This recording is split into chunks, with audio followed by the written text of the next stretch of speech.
오늘은 우리의 연약함이란 제목으로 하나님의 말씀 함께 나눕니다. 우리는 연약합니다. 무엇이 그렇게 연약할까요? 그리스도인으로서 하나님에 대하여 연약하며 신앙에 대하여 연약하며 특히 우리의 인생에 있어서 연약합니다. 이것은 사실이죠. 특히 복음을 통하여 하나님께서 우리 안에 내주하시며 영원히 임마누엘 하심에도 불구하고 우리는 연약합니다. 심지어 무력하기까지 합니다. 이것이 바로 그리스도인의 연약함입니다. 따라서 우리는 오늘 본문을 통해서 우리는 왜 연약하게 되었으며 무엇이 그렇게 연약하며 어떻게 그 연약함을 극복할 수 있는지 살펴보도록 하겠습니다. 본문을 다시 한번 볼까요? 로마서 8장 26절. 이와 같이 성령도 우리의 연약함을 도우시나니 우리는 마땅히 기도할 바를 알지 못하나 오직 성령이 말할 수 없는 탄식으로 우리를 위하여 친히 간구하시느니라. 본문에서 알 수 있는 몇 가지 사실은 첫째, 우리는 연약하다. 둘째, 우리의 이 연약함을 성령께서 도우신다. 셋째, 특히 우리가 연약한 것은 기도다. 넷째, 그래서 성령 하나님은 우리의 연약한 기도를 도우신다 라고 합니다. 차례대로 살펴보면 첫째, 우리는 연약합니다. 우리가 왜 연약할까요? 우리의 연약함의 근원을 따져보면 먼저 아담의 한 범죄 때문이죠. 첫 인류이자 우리 모두의 첫 시조가 되시며 모든 생물학적인 근원으로서 인류의 첫 대표자가 되신 그분, 바로 아담께서 하나님의 뜻에 반역의 깃발을 들고 그분의 법을 범함으로써 우리는 연약한 상태가 된 것이죠. 왜냐하면 창조주 하나님께서 사람을 처음 만드셨을 때에는 완전한 존재, 흠이 없는 존재, 강한 존재로 만드셨기 때문이죠. 그러나 아담의 한 범죄로 인하여 그 완전하고 흠 없고 강한 존재가 불완전하고 흠이 많고 연약한 존재가 된 것입니다. 한마디로 죄가 사람을 그렇게 변형시켰다. 죄가 사람을 그렇게 변형시켰다는 것이죠. 따라서 아담의 혈통적 후손은 누구나 연약합니다. 이와 같은 이유로 세상은 그때부터 지금까지 연약한 상태이며 앞으로 주님이 다시 오실 때까지 여전히 그런 상태로 존속될 것입니다. 그러므로 범죄한 아담의 후손으로 살아있는 한 모든 인생은 연약합니다. 그러나 이와 같은 연약함에 있던 우리를 구원하시기 위하여 하나님은 죄 가운데 태어나지 않은 전혀 새로운 차원의 인류를 우리에게 보내주셨어요. 그분이 바로 예수님입니다. 그는 죄의 세상에 오시되 죄 있는 모양은 입으셨으나 본성은 죄로 오염되지 않으셨죠. 이를 반영한 표현의 말씀이 바로 성령으로 나셨다입니다. 마태복음 1장 18절. 예수 그리스도의 나심은 이러하니라. 그의 어머니 마리아가 요셉과 약혼하고 동거하기 전에 성령으로 잉태된 것이 나타나려니. 이 구절이 증거하듯이 예수님은 성령으로 잉태되었습니다. 이는 이전과는 전혀 다른 새로운 방식의 독특한 출생입니다. 그분은 성령에 의하여 잉태되셨으며 성령에 의해 출생하셨습니다. 이와 같은 사실로 인하여 그분은 아담의 원죄와는 단절된 출생을 하셨고 죄의 오염으로부터 단절되어 나신 것이죠. 따라서 예수님은 우리와 동일한 인성을 가지신 분이심에도 불구하고 그분은 우리와 전혀 다른 차원의 인성을 가지신 분이십니다. 왜냐하면 예수님의 인성은 죄가 전혀 없는 100% 순수한 인성이시며 아주 선하고 완전한 인성이기 때문이죠.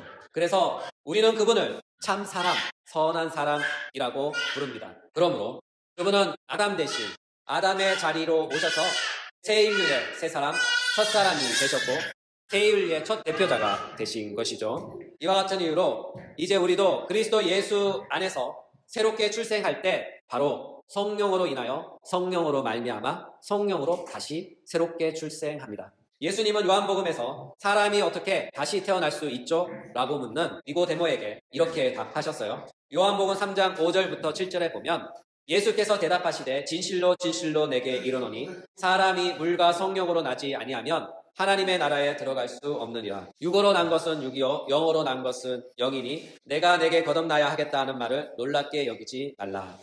예수님의 이 말씀은 사람이 다시 태어나려면 성령에 의해서 다시 태어나야 한다고 하신 것이죠. 한마디로 영적으로 거듭나야 한다. 그런 뜻입니다. 왜냐하면 우리는 태어날 때부터 영적으로 죽은 자로 태어나기 때문이죠. 이와 같은 사실을 반영하여 에베소서 2장 1절에서 사도 바울은 그리스도인을 향하여 너희는 전에 허물과 죄로 죽었다.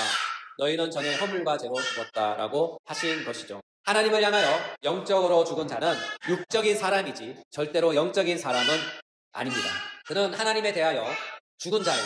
하나님께서 보실 때 육적인 사람일 뿐입니다. 육적인 사람은 절대로 영적인 일에 관하여 미세먼지만큼의 그 어떤 것도 알 수가 없습니다.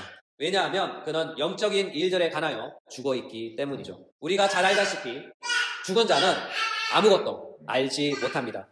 그는 죽어있기 때문이죠. 그러나 우리가 영적인 일들에 관하여 알려면 먼저 우리의 영혼이 다시 태어나야 합니다. 한마디로 우리의 영혼이 다시 살림을 받아야 합니다.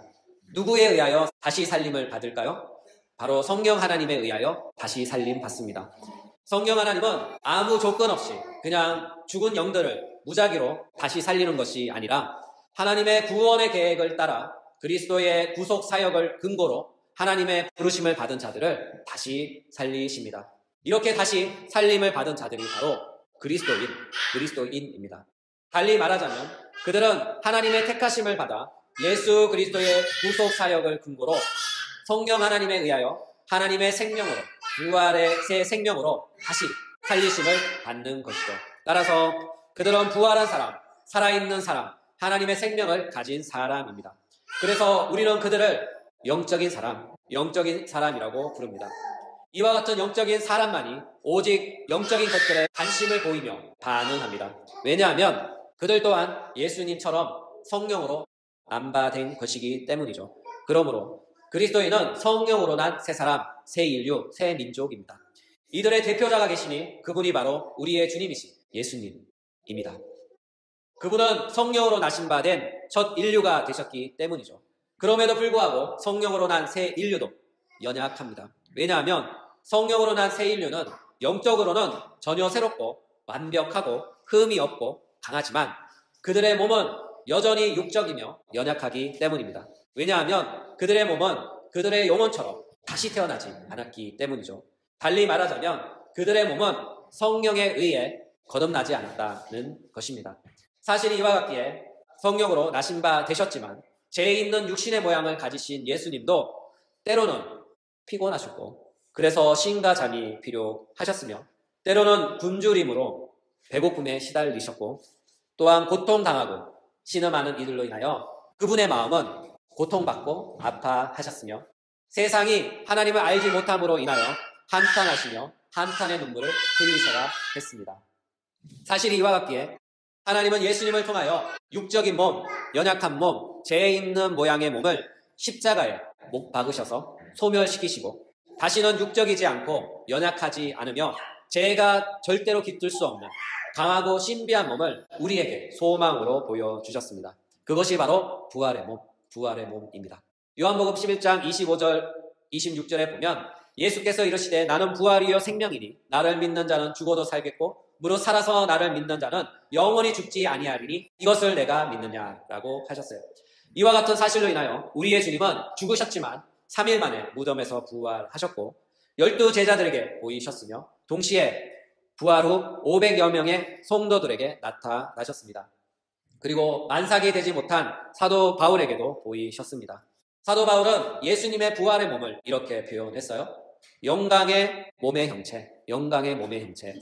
빌립보서 3장 21절에 보면 이런 말씀이 있어요. 그는 만물을 자기에게 복종하게 하실 수 있는 자의 역사로 우리의 낮은 몸을 자기 영광의 몸의 형체와 같이 변하게 하시리라.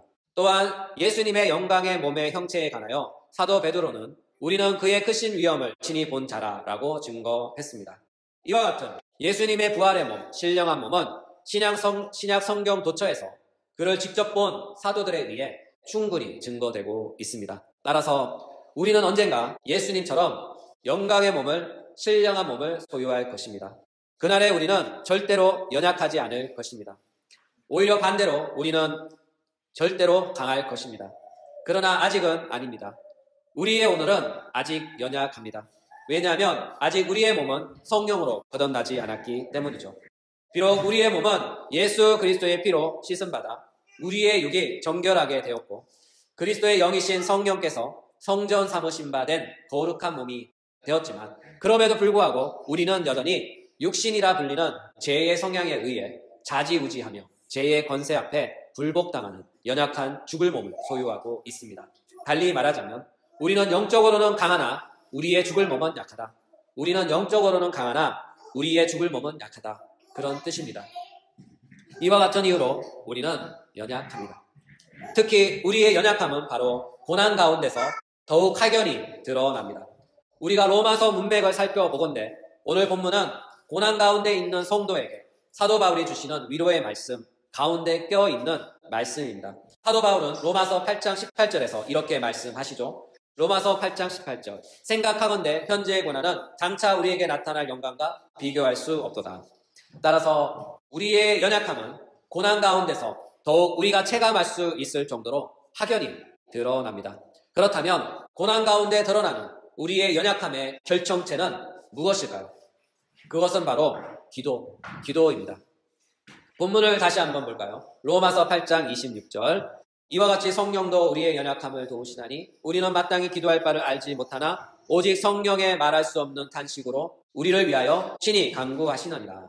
우리의 연약함 가운데 특히 고난 가운데 가장 크게 두각을 나타내는 것이 있는데 그것이 바로 우리의 기도라는 것이죠.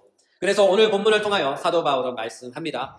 성령도 우리의 연약함을 도우시나니 우리는 마땅히 기도할 바를 알지 못하나 오직 성령이 말할 수 없는 탄식으로 우리를 위하여 친히 간구하시느니라. 그리스도인이 고난 당할 때 영적으로 가장 먼저 막히는 것이 무엇인가 묻는다면 그것은 바로 기도입니다. 그리스도인이 힘이 들면 그냥 말문이 막히는 거죠. 사람이 힘들면 말이 잘 안 나옵니다. 시험이 오면 영적인 입이 닫히는 것입니다. 이것은 고난을 겪어본 신자라면 누구나 공감합니다. 우리는 흔히 목사님과 부사역자분들이 성도가 고난을 당하면 무심코 너무나 식상하게 쉽게 이런 말을 합니다. 기도하세요. 기도 안 해서 그래요. 기도 안 하니까 이런 일이 생기는 겁니다. 이렇게 말합니다.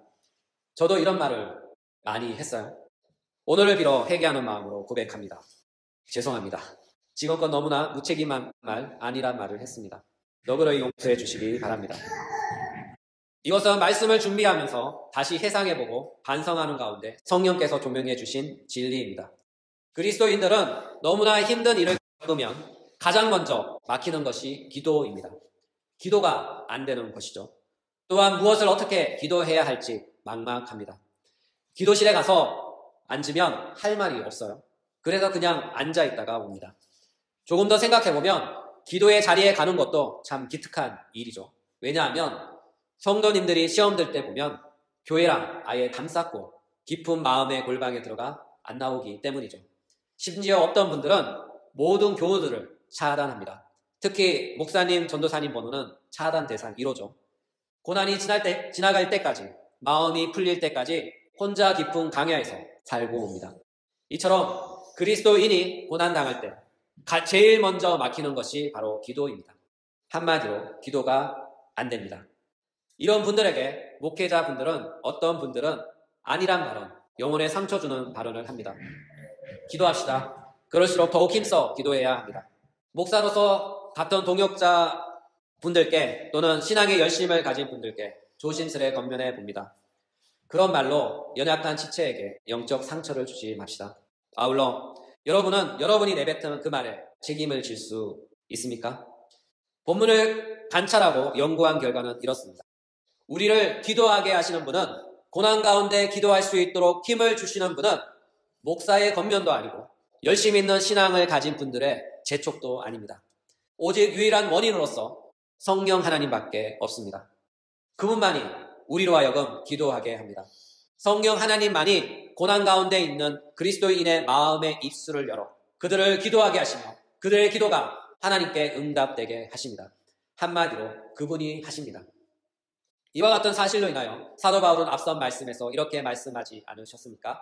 로마서 8장 14절에서 16절에 보면 무릇 하나님의 영으로 인도함을 받는 사람은 곧 하나님의 아들이라. 너희는 다시 무서워하는 종의 영을 받지 아니하고 양자의 영을 받았으므로 우리가 아빠 아버지라고 부르짖느니라. 성령이 친히 우리의 영과 더불어 우리가 하나님의 자녀인 것을 증언하시나니. 이 구절은 증거합니다. 우리로 하여금 하나님을 향하여 아빠, 아버지라고 부르짖게 하시는 분은 바로 성령 하나님이라고 합니다. 성령께서 친히 고난 가운데 있는 신자를 그 마음의 입술을 열어 하나님께 부르짖게 하시는 것이죠. 이와 같은 이유로 사도 바울은 본문에서 이렇게 증거합니다. 우리는 마땅히 기도할 바를 알지 못하나 성령이 우리를 위하여 친히 간구하시느니라. 달리 표현하면 우리 안에 내주하시는 성령께서 우리의 마음의 입술을 열어 우리로 하여금 하나님께 간구하도록 하신다는 것입니다. 사랑하는 여러분, 우리로 하여금 직접 우리의 마음을 열어 하나님께 간구할 마음을 주시고 그 마음에 이끌려 우리의 입술을 열게 하시는 분은 바로 우리 안에 내주하시는 성령 하나님이신 줄 믿으시기 바랍니다. 그분이 우리를 기도하게 합니다. 달리 말하자면 고난 가운데서 기도할 수 있는 힘과 의지를 붙돋아 주시며 우리 옆에서 힘써 도우시는 분은 바로 성령 하나님이십니다. 그분이 기도하게 하십니다. 우리로 하여금 기도의 자리로 이끄시고 우리의 입술을 열어 기도하게 하시는 분은 바로 성령 하나님이시죠. 따라서 사람은 기도하도록 겉면은 할 수 있어도 기도를 강요할 수는 없는 것이죠. 달리 말하자면 인위적으로 기도할 수 없습니다. 본문에서 고찰된 연구에 의하면 우리를 하나님의 뜻대로 기도하게 하시는 유일한 분은 성령 하나님이신데 그 누구든지 성령에 의한 기도가 아닌 모든 기도는 하나님께서 들으시지도 응답하시지도 않는다고 합니다. 한마디로 성령의 인도함이 없는 기도는 가짜다. 성령의 인도함이 없는 기도는 가짜다. 그런 말입니다. 오늘의 말씀을 마무리합니다. 우리는 연약합니다. 특히 고난에 연약합니다. 그 결과 그리스도인이 고난을 당하면 제일 먼저 기도의 입술이 닫히고 그로 인하여 더욱 연약함에 무기력함에 빠지게 됩니다. 한마디로 영적 슬럼프에 빠집니다. 그러나 이와 같은 영적 슬럼프를 극복할 수 있도록 우리를 돕고 견인하시는 분이 계신데 그분이 바로 성령 하나님이십니다. 성령께서 우리를 영적 슬럼프에서 이끌어내시며 다시 우리를 영적으로 새롭게 하셔서 건강한 영적 신자가 되게 하십니다. 그리고 영적 신자는 성령의 인도함을 받아 기도하며 그 신자의 기도는 성령의 인도함을 받기에 하나님께서 받으시는 기쁜 기도가 됩니다. 그리고 그 기도는 응답받습니다. 요점은 우리의 연약함을 이길 수 있는 유일한 해결책은 바로 성령 하나님께 있습니다. 따라서 이번 한 주도 살아가면서 우리의 연약함을 성령께 위탁하고 성령의 도우심을 받아 그 연약함을 넉넉히 이길 수 있는 귀한 은혜가 있기를 예수님의 이름으로 축복합니다. 기도하겠습니다.